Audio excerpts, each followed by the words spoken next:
Y bueno, pues en esta mañana tenemos un mensaje muy interesante. Quiero que, puestos de pie, abramos nuestra Biblia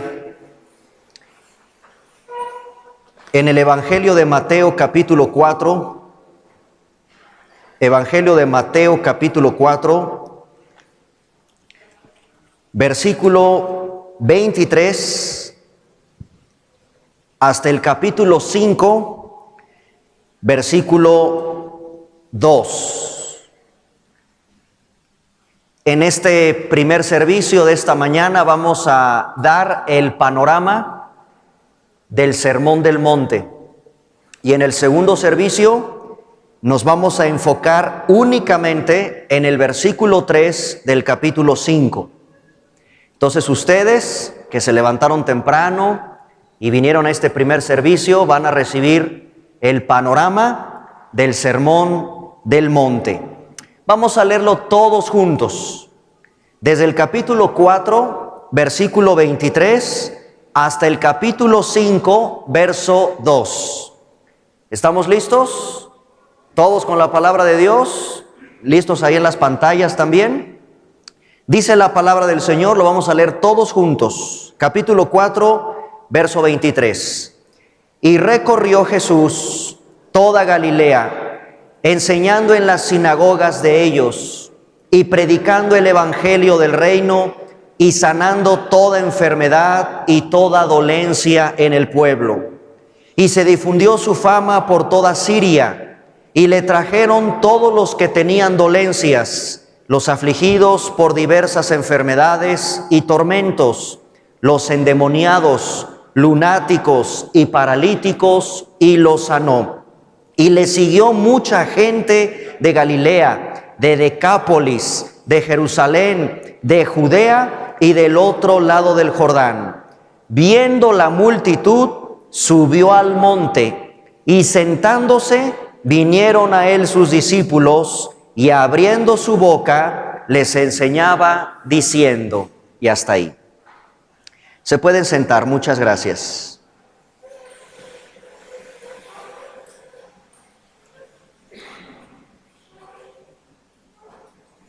Vamos a dar el panorama de una porción de muchos sermones, muchas parábolas, muchas enseñanzas que Cristo dio. Pero en esta ocasión vamos a concentrarnos en el panorama de uno de los mensajes más predicados, de los que más los teólogos han escrito comentarios, porque el Sermón del Monte, que se narra a partir del capítulo 5, posee una fascinación singular. Avergüenza nuestra mediocre manera o forma de hacer las cosas. Eso dicen los expertos, cuando con la meticulosidad que el pasaje amerita, lo estudiamos, lo indagamos, analizamos palabra por palabra. Y cuando terminamos de analizar todo el Sermón del Monte, los teólogos son capaces de decirnos que este sermón que Cristo pronunció avergüenza nuestra forma mediocre de hacer las cosas. Yo no quiero que Vida Nueva para el Mundo Tehuacán termine el año 2016 de manera mediocre de hacer las cosas. No quiero que ningún cristiano que escuche este mensaje termine un año más de su vida haciendo mediocre las cosas en su vida. Por esto este sermón es tan impactante, tan trascendente. Su meta, la meta, el estándar, pareciera imposible de cumplir. ¿A qué tipo de personas va dirigido? ¿Qué tipo de personas son las que Cristo con este sermón quiere formar?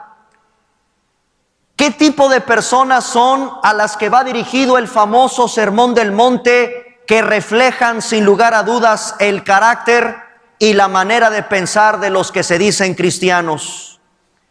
Este sermón, desde el siglo IV, se le conoce precisamente como el Sermón del Monte. Vamos a ubicarnos geográficamente en este lugar, la costa norte del lago de Galilea, en una ladera de uno de los montes cercanos del mar de Galilea. Allí se pronunció este famoso Sermón del Monte, llamado así a partir del siglo IV. La fascinación del Sermón del Monte trasciende a los discursos más prominentes, más importantes que se hayan pronunciado en toda la historia. ¿Cuál será la razón de la fascinación y de la majestuosidad del Sermón del Monte?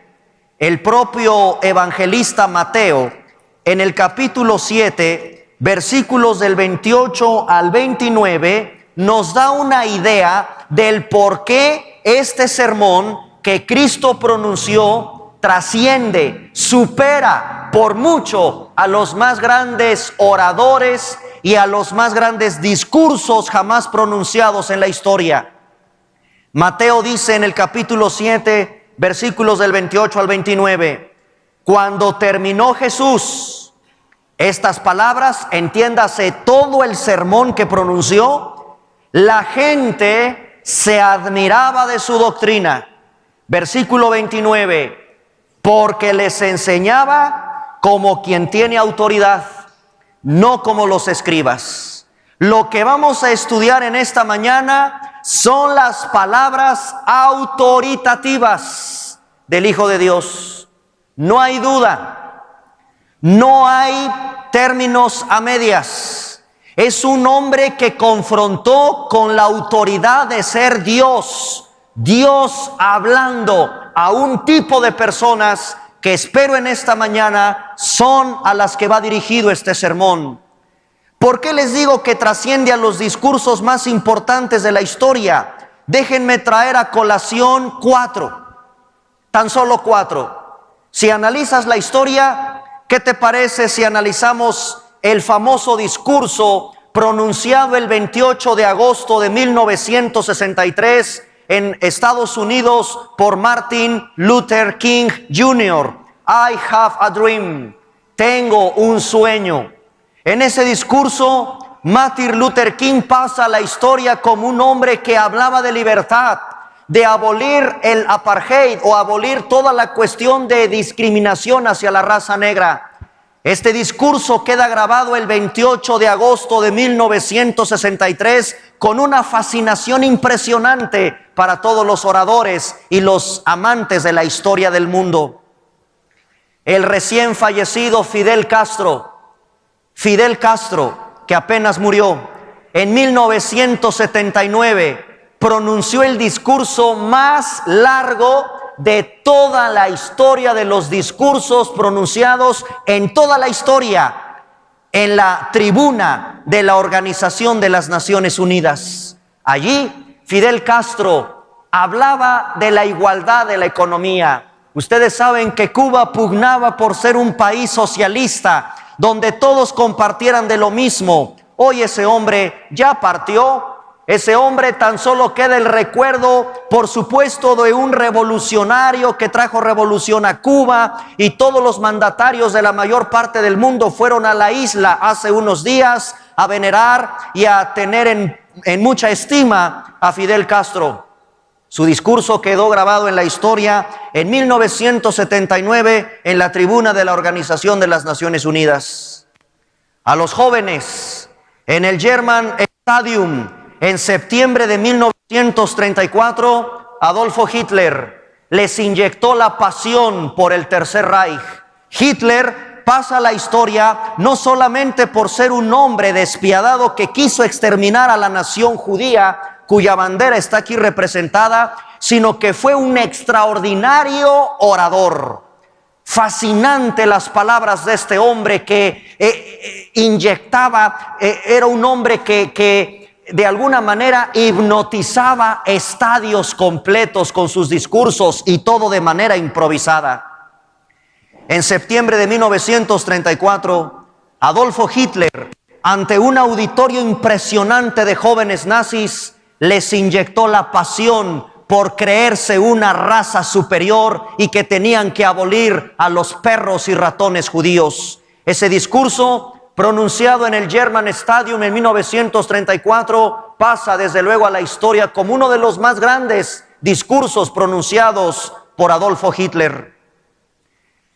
Steve Jobs, el famoso cofundador de la marca Apple, cuyos celulares y computadoras casi todo mundo tiene en sus casas, en las empresas. Steve Jobs, en la Universidad de Stanford, en el año 2005, también pronuncia un discurso digno de estudio, de análisis, de ver cómo este hombre, que también ya murió, tenía en gran estima la cuestión empresarial y todo lo que él reflexiona en torno al emporio que hoy es esta famosísima marca de computadoras y de celulares cuya manzanita está mordisqueada. Todos ustedes perfectamente ubican la marca Apple. Steve Jobs pasa a la historia con este discurso pronunciado en el año 2005 en la Universidad de Stanford. Damas y caballeros, amada iglesia, el discurso o el sermón pronunciado por Cristo no tiene comparativo con ninguno más. No va dirigido a cualquier auditorio. El discurso y el sermón que Jesucristo pronunció va dirigido solamente a una clase de personas.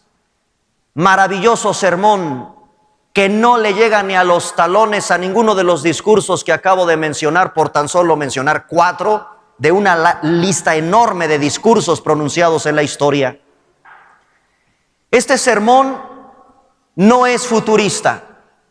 Algunos han pretendido creer que el sermón que Cristo pronunció a partir del capítulo 5 no es para nuestros días, es para el futuro. Pero sin embargo, yo quiero demostrarte que no. A pesar de haberse pronunciado hace 2000 años, el sermón que Cristo pronunció tiene plena aplicación para el presente. Para el domingo 18 de diciembre del año 2016, para el lunes 19, 20, 21, 22, 2016, 2017, 2018 y el tiempo que Dios te permita vida en este mundo. En Mateo capítulo 5, verso 13, demostramos que no es un futurista mensaje para aplicarlo en un reino milenial que se avecina. No es para aplicarlo en el futuro, cuando ya se acabe la maldad y entonces sí yo sea capaz de poner mi mejilla porque no va a haber ofensas. No, Señor, el Sermón del Monte tiene una aplicación presente, no para el futuro.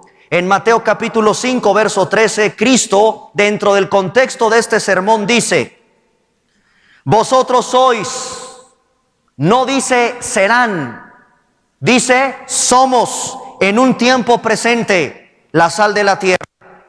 Pero si la sal se desvaneciere, ¿con qué será salada? No sirve más para nada, sino para ser echada fuera y hollada por los hombres.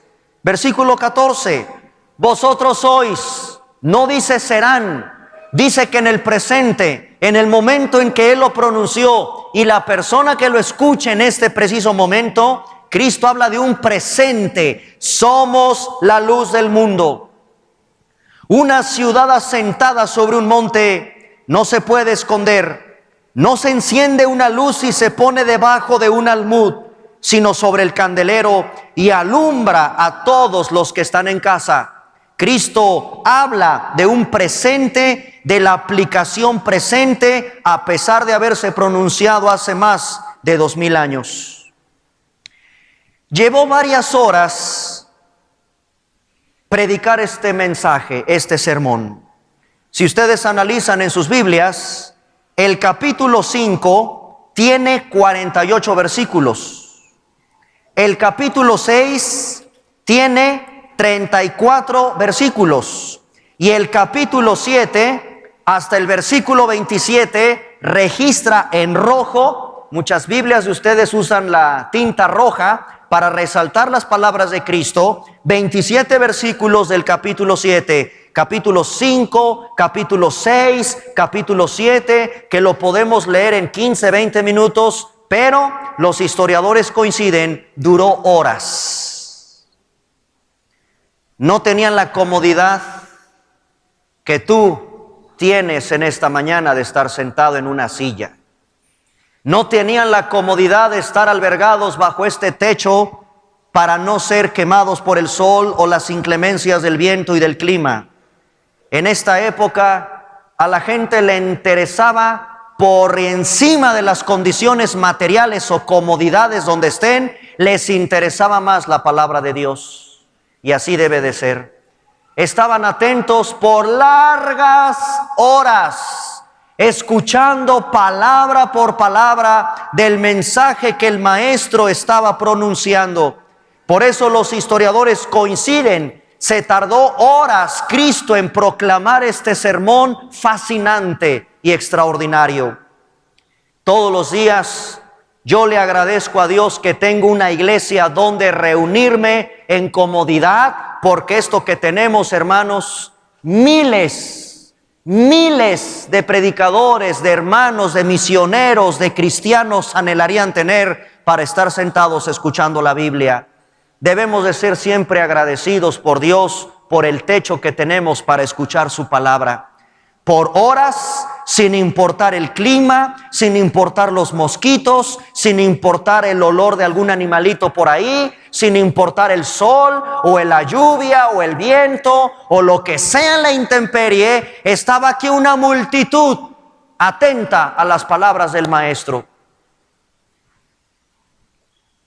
En las bienaventuranzas, vayamos al panorama del sermón. Capítulo 5.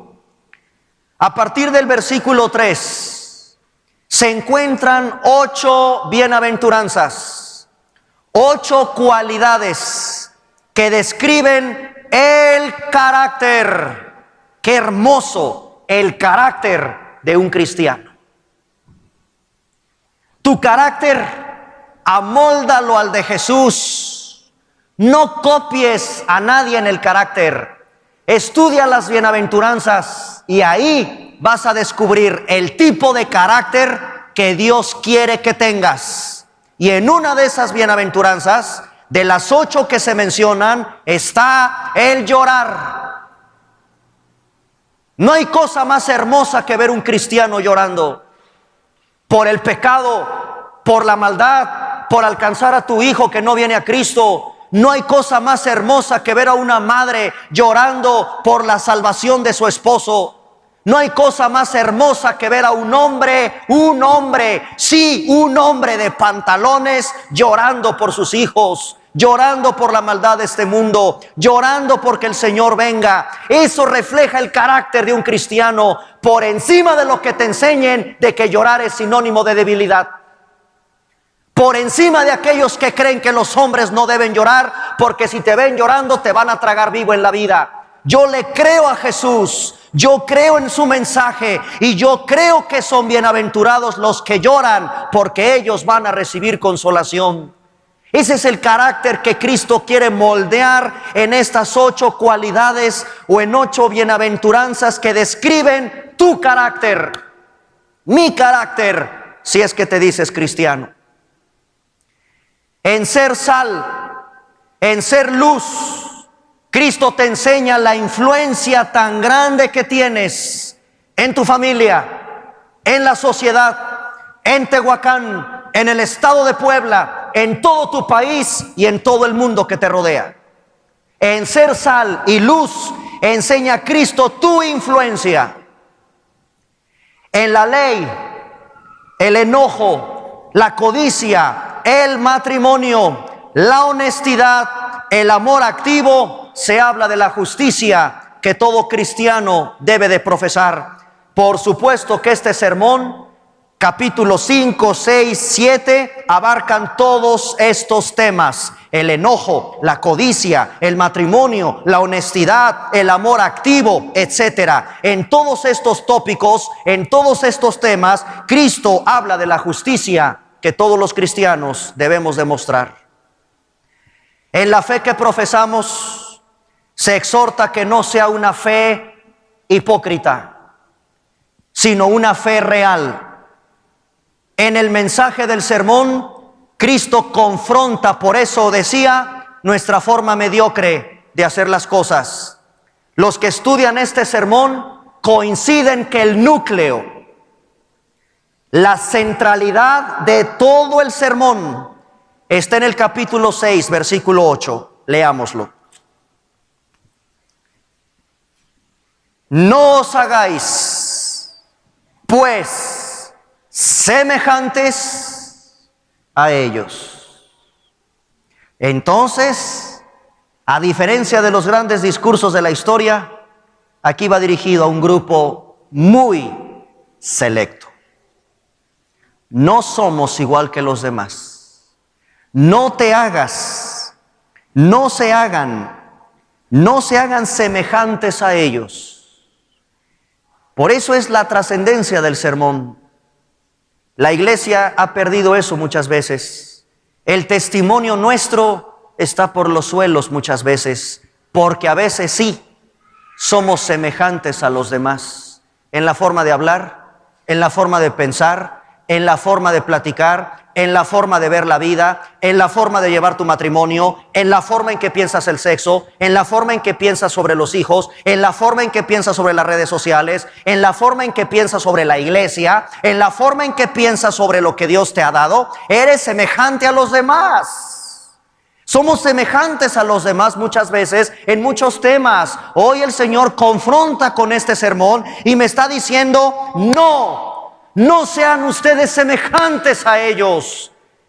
Es un selecto grupo de personas que entiende la diferencia de pensar como Dios piensa, no como piensan los demás. En la oración, claro, en este sermón Cristo toca el tema de la oración. La oración debe de ser reflexiva, no mecánica. En la no seguridad material se habla de la ambición. Y por supuesto, Cristo toca el tema de la relación entre hermanos, de nuestra relación con Dios y finalmente de nuestra relación como hermanos que debemos de ser. Y ahí, por eso, los teólogos dicen que Cristo avergüenza nuestra forma mediocre de hacer las cosas. Porque si yo no tengo primero una buena relación con Dios, ¿cómo pretendo entonces tener una buena relación con mi hermano? Vamos a analizar el contexto. Regresemos a Mateo capítulo 4. Es muy importante el contexto. Capítulo 4, versículo 23.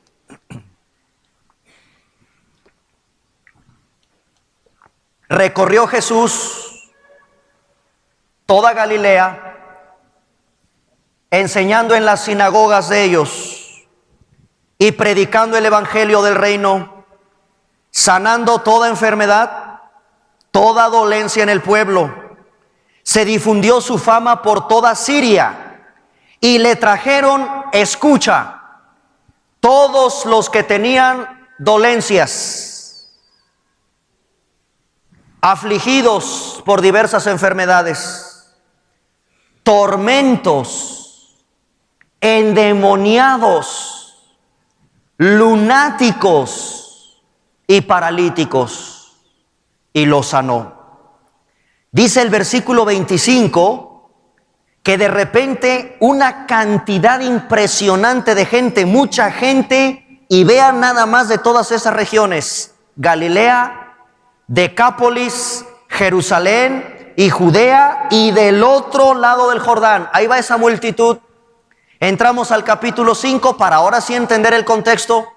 Ahí va toda esa multitud, van leprosos, van lunáticos, van endemoniados, van paralíticos, van gente, imagínate un endemoniado, un lunático de esos que andan como locos, alucinando, como droga, es una cantidad de gente con una necesidad impresionante, enfermos, los achaques, el leproso, el paralítico. Imagínate nada más toda esa gente siguiendo al maestro. Capítulo 5, viéndolos, tiene que hacer algo. Tiene que hacer algo. se subió a un monte. Se subió a un monte. Yo aquí veo una multitud con mucha necesidad. Es la misma multitud que veo hoy en Tehuacán, en Morelos, en México y por supuesto en el mundo. Veo una muchedumbre, una multitud con mucha necesidad, pero escucha lo que dice el versículo 5. Al ver esa multitud, Cristo subió. La voz de Jesús tiene que estar por encima de todo el griterío de lunáticos. La voz de Jesús, escúchame, tiene que estar por encima de los gritos de los endemoniados. La voz de Jesús tiene que estar siempre por encima del sufrimiento, de la queja, de los atormentados, endemoniados, etc. Si Cristo se queda al nivel de ellos, será difícil que Él hable y lo escuchen. Él tiene que subir un peldaño arriba, sube a un monte. Y es lo que tú tienes que aplicar hoy en esta mañana. Deja de escuchar tanto los gritos de los endemoniados, porque hoy en día sigue habiendo endemoniados. Hoy en día ya no escuches tanto a los lunáticos. Perdónenme, sigue habiendo una cantidad impresionante de lunáticos que la única finalidad que tienen es confundirte. La única finalidad que tienen es que pierdas la brújula y la fe que tienes en Cristo. Perdóname, pero si tú te quedas al ras de tus lamentos de dolor, de sufrimiento, de enfermedad, ya sean tormentos, parálisis, ceguera, sordera, no vas a escuchar la voz de Jesús, a menos que permitas que Él suba. Su palabra por encima de la queja, su palabra por encima de tu enfermedad, su palabra por encima de lo que dicen los endemoniados. Su palabra, su enseñanza tiene que estar arriba, porque si se queda al ras de los demás, no se va a escuchar. Y ahí estamos muchas veces nosotros. No escuchamos su voz. ¿Le haces más caso al lunático? ¿Le haces más caso a veces al endemoniado? Porque en esta vida, claro que hay endemoniados que siguen atacando la Biblia, que siguen atacando la deidad de Cristo, que siguen burlándose de su palabra. Sigue habiendo endemoniados, y si tú te quedas a escucharlos, ¿dónde dejas la voz del Señor? Muchas veces nosotros callamos, o mejor dicho, dejamos que Cristo no se escuche su voz, porque estamos atentos más a la voz de los paralíticos, y me refiero a paralíticos espirituales. El paralítico espiritual es aquel que ya no se levanta. El paralítico espiritual es el que dice: ¿y para qué voy a la iglesia? Y el paralítico espiritual es el que se queda y prefiere quedarse acostado, sentado, oyéndose a otro lado, y no venir con sus piecitos o con lo que Dios te ha dado para venir a escuchar su palabra. En esta vida, en esta época, sigue habiendo muchos paralíticos espirituales que no se quieren levantar para venir a la iglesia, no se quieren levantar para el discipulado, ya no se quieren levantar para servir al Señor temprano. Esos paralíticos, si tú te quedas escuchándolos, te vas a volver igual que ellos. Te van a paralizar. No, la voz de Jesús tiene que estar por encima de cualquier queja, de cualquier murmuración, de cualquier persona. No en balde Jesús tiene que subir a un monte, porque imagínate los gritos de toda esa multitud: maestro, sáname, maestro, ayúdame, no veo, estoy cojo, estoy ciego. Y el otro lunático por allá gritándole, y otro endemoniado por allá gritándole. ¿Tú te imaginas a Jesús rodeado de eso? Así estamos en esta vida. Así seguimos, con una multitud, con un montón de necesidades. Cristo tiene que subir, y además va a un monte. Silencio. No sé cuántos de ustedes hayan ido al monte. A mí me encanta ir al monte, a los parques, caminar entre los bosques. Vayan, háganlo, busquen esa manera de convivir con su familia, o tú mismo practícalo a veces. Y si no puedes, bueno, apaga la televisión, apaga tu radio, apaga los gritos, busca una hora. Por eso ayer les enseñaba que temprano Cristo se levantaba, antes de que amaneciera. Es un silencio. A las 5 de la mañana, o antes de acostarte, trata de buscar, o antes de comenzar tus labores del día, busca ese silencio y escucha a Jesús. Ahora, vean lo que dice el versículo 5. Viendo la multitud, se subió al monte. Ya vimos qué implica eso de subir. Tiene que su voz estar por encima, más audible que las quejas y los gritos de endemoniados y paralíticos y sordos y todo. Ahora, fíjate bien, el Espíritu Santo nos da detalles preciosos de lo que Cristo hizo, que aparentemente tú lees esto y dices, bueno, ¿qué tiene de enseñanza esto? Se sentó. Versículo 1. Sentándose. El sentarse implica dos cosas. Asume dos posiciones, o mejor dicho, esta posición de estar sentado. Solamente dos tipos de personas lo hacen en la época que estamos estudiando de la Biblia. Solamente se sientan los rabinos. Solamente se sientan los rabinos. Y se sientan los legisladores. Es decir, los rabinos, los maestros. Recordamos a Pablo que se sentaba a los pies de Gamaliel. Maestro Gamaliel impartía la cátedra. Pablo se sentaba a escuchar al maestro. Esta postura de sentarse es el rabino, el maestro que va a impartir una enseñanza. Número 1. Y número 2, hay un paralelismo con Moisés. Porque Moisés también sube a un monte. Cristo sube a otro monte. Moisés recibe la ley en el monte. Cristo a continuación, al sentarse, asume exactamente también la posición que tenía Moisés de ser un legislador.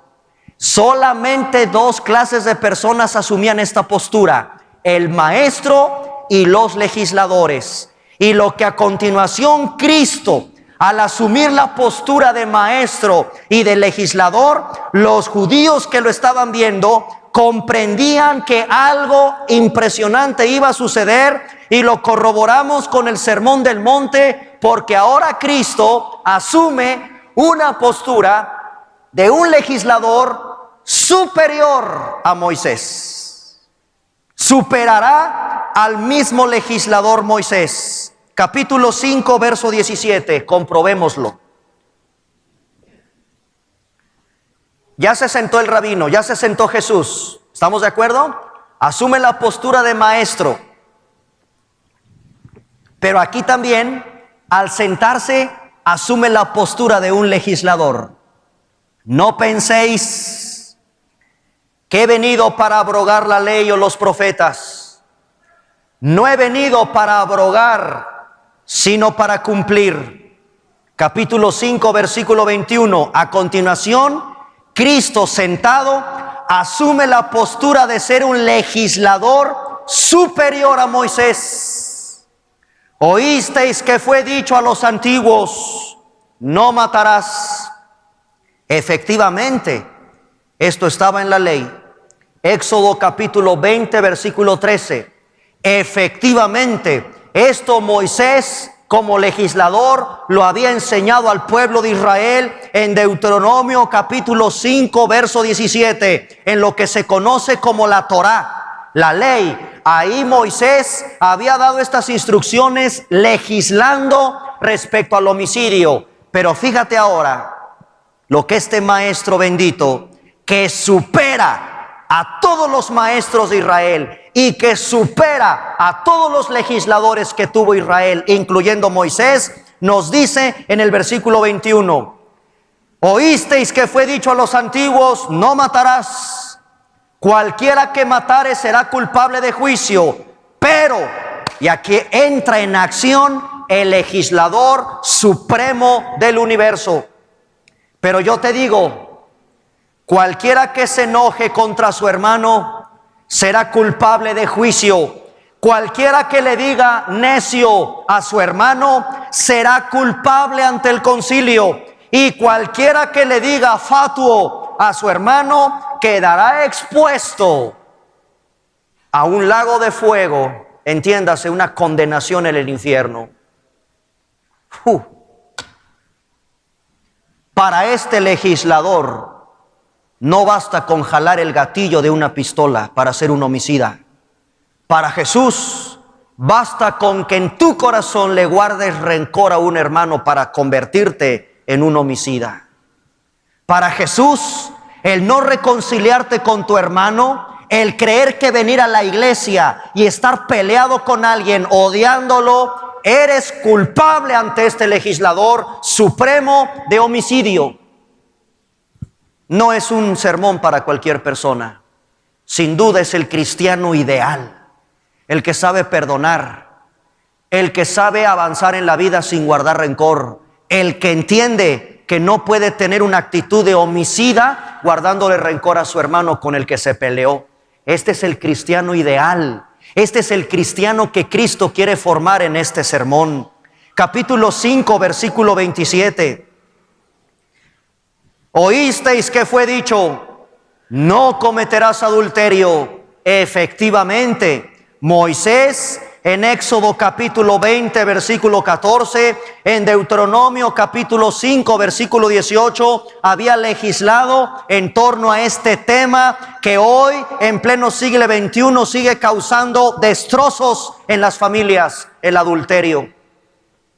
Pero a continuación, este legislador, que al estar sentado supera a Moisés, nos dice, pero yo te digo, cualquiera que se atreva a mirar, varones que me escuchan, esto va para los varones, cualquiera de ustedes que se atreva a mirar a una mujer para codiciarla, ya se consuma para Dios el acto de adulterio en tu corazón.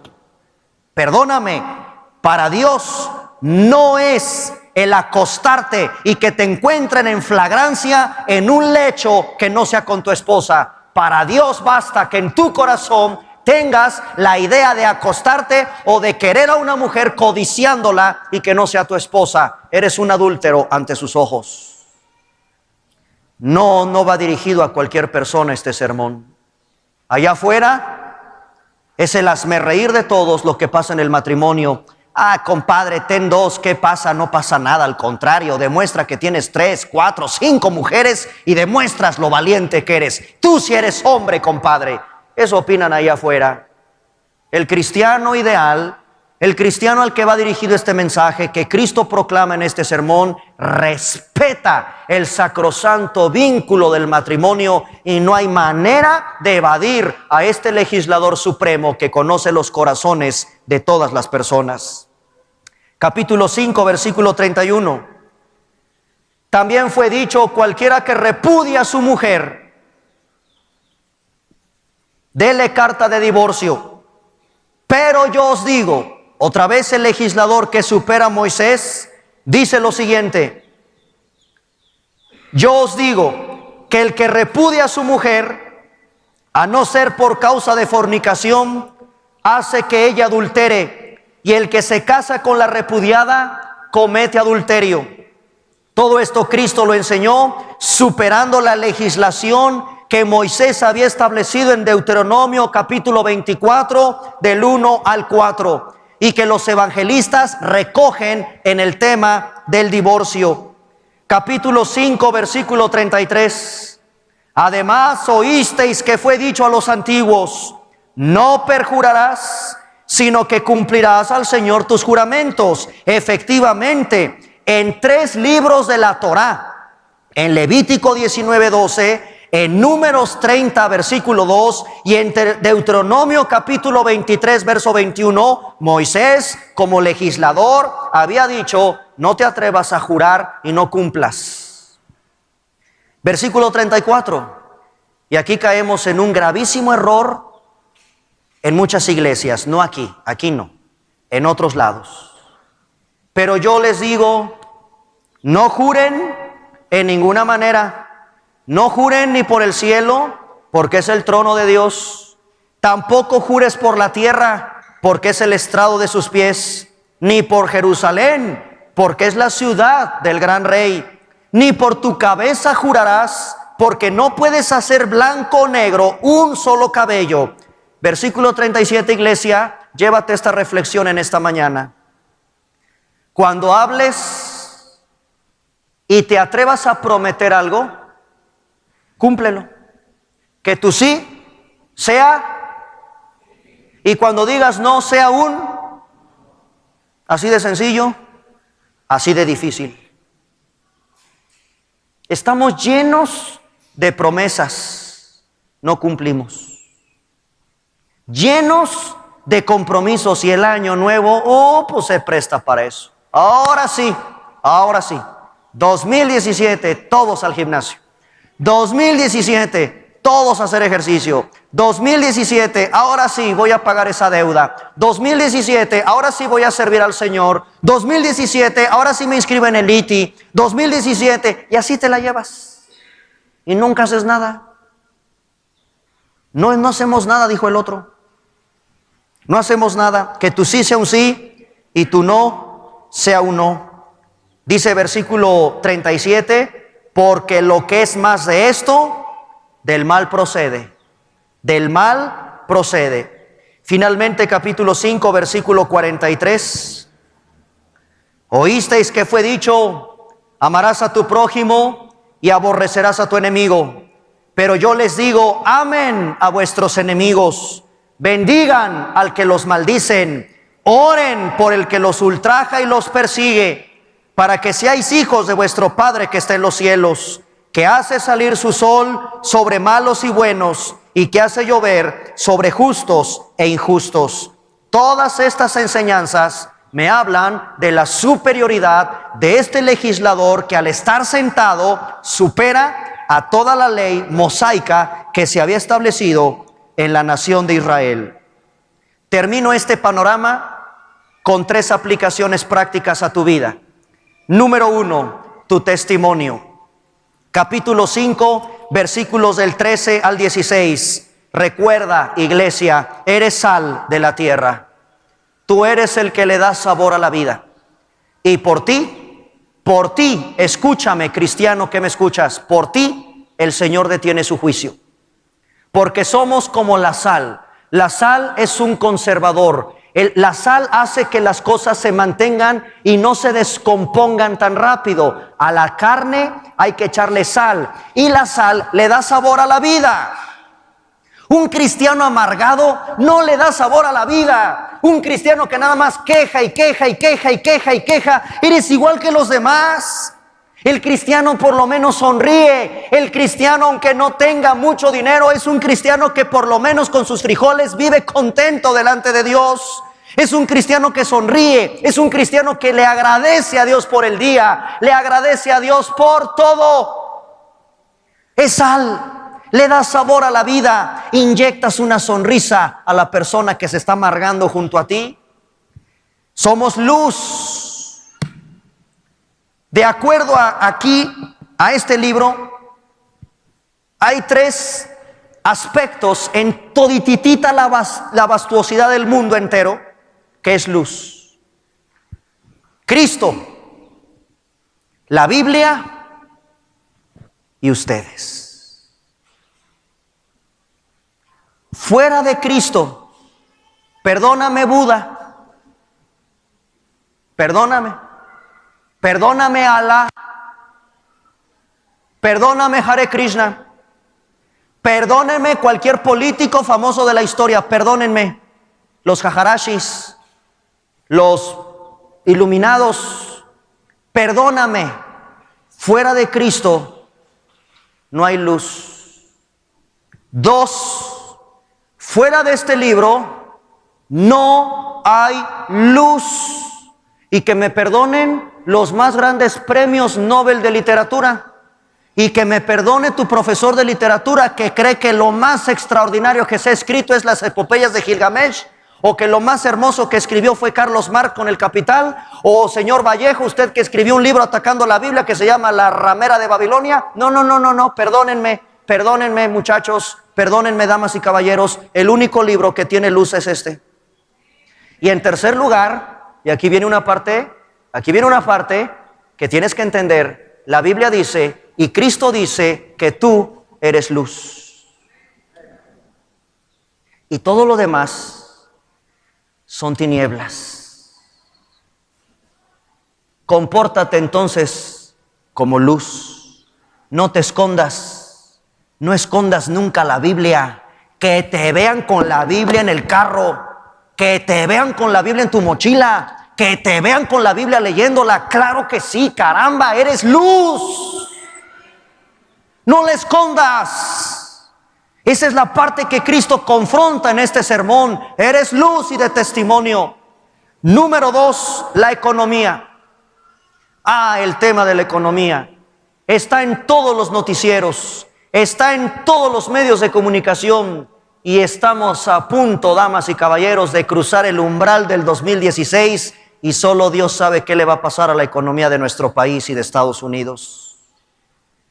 En este sermón, tal parece que Cristo se adelantó 2000 años porque sabe perfectamente que esto causa muchísimos problemas en una familia, en una persona y en un país completo, en bloques completos de naciones y todo por el dinero. En el capítulo 6 de Mateo, versículos del 2 al 4, el Señor Jesucristo me recuerda en este maravilloso sermón lo siguiente: cuando pues des limosna, no hagas tocar trompeta delante de ti como hacen los hipócritas en las sinagogas y en las calles para ser alabados por los hombres. Les digo que ya tendrán su recompensa. Cristo supone la idea que a quien va dirigido este sermón son personas generosas que dan. Por supuesto, dan para su obra. Y dice el versículo 3, cuando tú des limosna, no sepa tu izquierda lo que hace la derecha. Cuando sea tu limosna en secreto, tu Padre que te ve en secreto te va a recompensar en público. Eso es maravilloso. Dios tiene un registro maravilloso, y eso ya por cuestiones de tiempo. Léanme en casa la historia de Hechos capítulo 10, a un hombre llamado Cornelio. Te las dejo de tarea. Cornelio es una historia maravillosa de un hombre que en el cielo Dios nos mostró algo, y se los dejo para que lo lean. ¿Qué fue lo que descubrió? ¿Qué descubrimos en la Biblia de un hombre que aprendió a dar en el secreto, en el silencio, en el corazón generoso de este hombre? Y conste que Cornelio era romano, no era judío, no era cristiano. Empezaba a conocer de Cristo, empezaba a conocer del pueblo judío, y era un hombre generoso. Escucha en esta historia de Hechos capítulo 10 lo que le pasó a Cornelio. En el tema de la economía, amada iglesia, en este sermón Cristo dice, y con esto termino en el punto número 3, no te afanes, no tengas ansiedad. Capítulo 6, versículos del 25 al 34. No se afanen por vuestra vida. ¿Qué voy a comer? Señor, ya ganó Trump, ¿ahora qué vamos a hacer? No se afanen por la vida, ¿qué van a comer o qué habéis de beber? Ni vuestro cuerpo, ¿qué habréis de vestir? ¿No es la vida más que el alimento y el cuerpo más que el vestido? Y a continuación, esto lo hemos perdido porque ni lo hacemos, pero esta mañana hazlo. Cuando salgas de este salón, voltea al cielo, mira las aves. No siembran, no ciegan, no recogen en graneros. ¿Quién las alimenta, perdón? ¿Quién? ¿Nunca te has puesto a preguntar cómo le hacen las aves para sobrevivir? Que yo sepa, yo no les dejo su ración todos los días ahí en mi patio de migajas. No sé si tú lo hagas, pero creo que ninguno alimenta pájaros. ¿Cómo le hacen para sobrevivir? ¿Se afanan como tú por el trabajo? ¿Le piden a su águila jefa que les aumente el sueldo de migajas? No. De una manera asombrosa, Dios es capaz de alimentar a millones de aves en el cielo, y ellas comen al día. Dios provee para esas aves. Cristo voltea con nosotros y nos dice: si mi Padre que está en el cielo tiene cuidado de esos pajaritos, ¿qué no tendrá cuidado de ti, mujer y hombre de poca fe? Este es el sermón que confronta nuestra forma mediocre de hacer las cosas. Mira los lirios del campo. En verdad les digo, ni aun Salomón con toda su esplendidez se vistió como ellas. Y si la hierba es así y luego es echada en el horno, ¿qué no hará más con vosotros, hombres de poca fe? Cristo avergüenza nuestra forma mediocre de ver la vida en el tema de la economía, en el tema del afán, en el tema de la ansiedad y en el tema de lo que somos o se supone que deberíamos de ser: testimonio. Termino con Filipenses capítulo 4, versículos del 6 al 7, porque el apóstol Pablo comprendió este tema del afán que está tan en boga, tan actual en nuestros tiempos. Filipenses capítulo 4, versículos del 6 al 7. Por nada estéis afanosos. Sean conocidas vuestras peticiones delante de Dios en toda oración y ruego con acción de gracias. Y la paz de Dios, que sobrepasa todo entendimiento, guardará vuestros corazones y vuestros pensamientos en Cristo Jesús. Este sermón, amada iglesia, que amerita ser estudiado por mucho tiempo más, es una fascinación maravillosa. No va dirigido a cualquier persona. Pónganse de pie, por favor.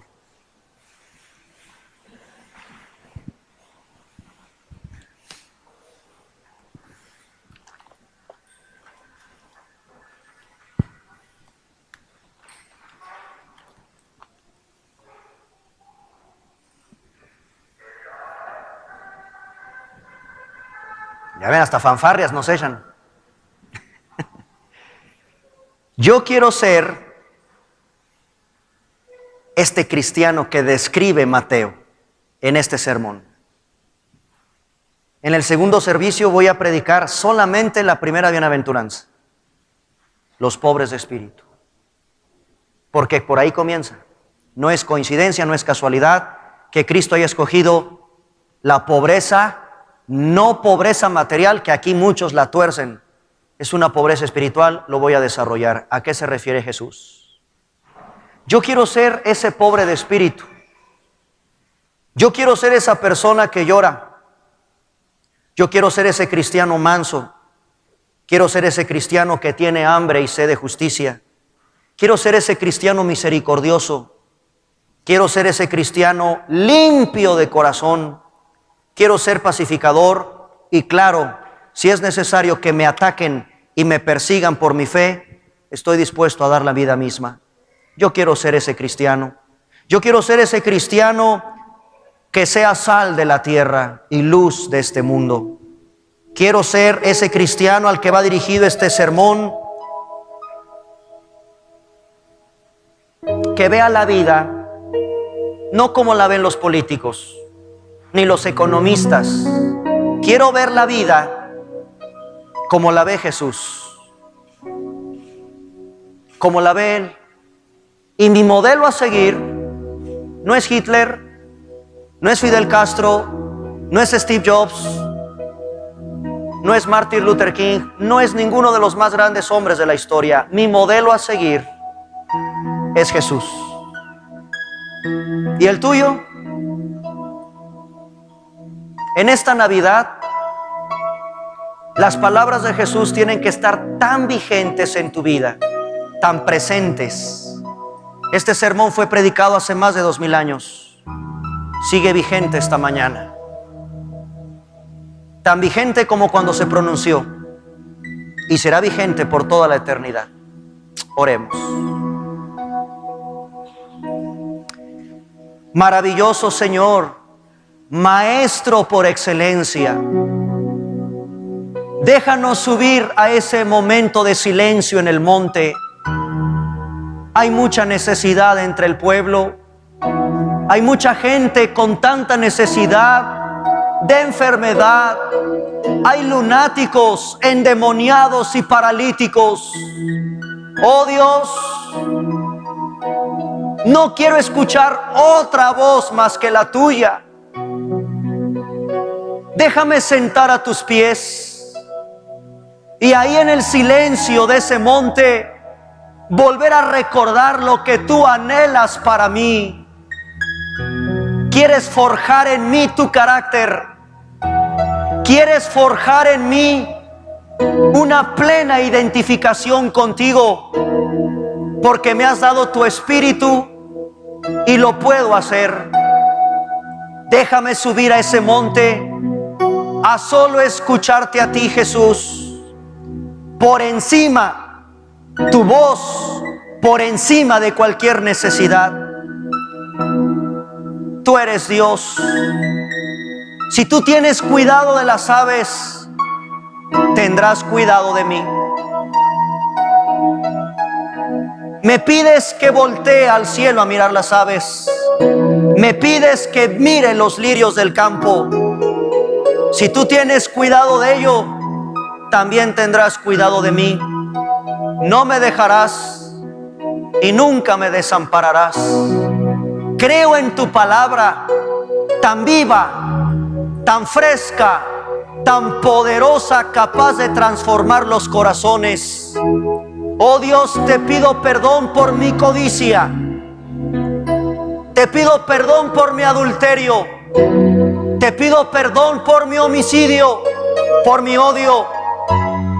Te pido perdón. No he sido el cristiano que tú anhelas que yo sea, y he sido confrontado por ti en este sermón. Que tu nacimiento, el recuerdo de tu nacimiento en estas fechas, me haga sonreír de que tú viniste a este mundo a salvarme de la condenación de mis pecados y de mi maldad. Lo mínimo que hago es escuchar tu voz y obedecerte, porque te amo, Señor. Y si te amo, entonces la prueba más grande de mi amor es obedeciéndote y creyendo lo que tú dijiste. Gracias por haber proclamado de manera tan majestuosa este sermón, estas enseñanzas, para que yo sea formado, moldeado en tu carácter, en lo que tú anhelas para mí. Gracias, Señor, porque me has puesto por sal y luz de este mundo, y tengo que reflejar tu amor, tu compasión, tu misericordia, tu pasión, tu carácter a un mundo perdido, a un mundo que vive la vida sin ti. Soy sal de la tierra, Señor. Perdóname por quejarme tanto. Hoy quiero sentarme a tus pies y solo escuchar tu voz y creerle a ti, creer en ti y creer a tu palabra, porque tú eres Dios, mi Dios y mi sustentador. Gracias por tu palabra en esta mañana, en el nombre precioso de Jesús, Maestro y legislador del universo. Amén. Amén.